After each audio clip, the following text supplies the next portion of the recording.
इस दुष्ट तोते का शिकार करने के लिए जल्दी से बाज को लेकर आओ। जब तक दासी बाज के पिंजरे को लेकर आई तब तक तोता वहां से उड़ चुका था। कई दिनों की उड़ान के बाद वह राजा के पास आ पहुंचा और कहने लगा, हे महाराज, स्त्री रंग रूप यवन में देखने योग्य है।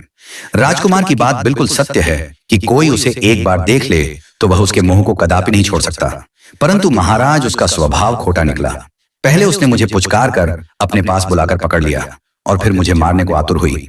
बस गुरु गोरखनाथ की कृपा से बड़ी मुश्किल से किसी तरह प्राण बचाकर भागा हूं। तोते की सारी बात सुन राजा वीरेंद्र सेन उसको शाबाशी देता हुआ कहता है, हीरा, मन तुमने बहुत अच्छा किया।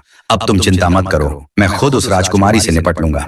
अगले दिन राजा ने हथियार बांधे, तोते को हाथ में लिया और घोड़े पर सवार होकर राजकुमारी चंद्रप्रभा के नगर की तरफ चल पड़ा। कुछ ही दिन की यात्रा के बाद राजा वीरेंद्र सेन मेदिनीपुर शहर पहुंच गया। वहां पहुंचकर उसने पहरेदार से राजकुमारी को खबर करने के लिए कहा।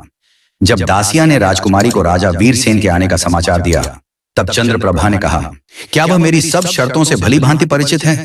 अगर है तो उन्हें आदर पूर्वक अतिथि घर में ठहरा दो।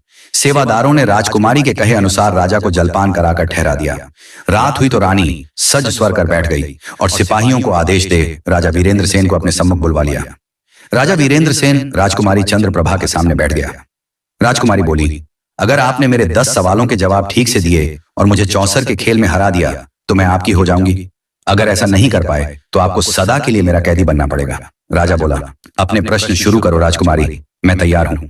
राजकुमारी बोली, ठीक है तो बताओ राजन, कौन सा तालाब बिना पानी के होता है? कौन सा पेड़ बिना डाल के होता है? कौन सा पक्षी बिना पंख के होता है? और कौन सी मौत बिना समय के होती है? राजा वीरेंद्र सेन ने गुरु गोरखनाथ का ध्यान करते हुए जवाब देने शुरू किए। सुनो राजकुमारी, आंखें हैं जो बिना पानी का तालाब है, मौत है जो बिना डाल का पेड़ है, जीव है जो बिना पंख का पक्षी है जिसका कोई भरोसा नहीं कब उड़ जाए, और नींद है जो बिना समय की मौत है। राजकुमारी ने दूसरा प्रश्न किया, कौन तपस्वी है जो नित्य तपस्या करता है? कौन है जो रोज सुबह उठकर स्नान करता है? कौन है जो सब रस उगलता है और कौन है जो सब रस खाता है?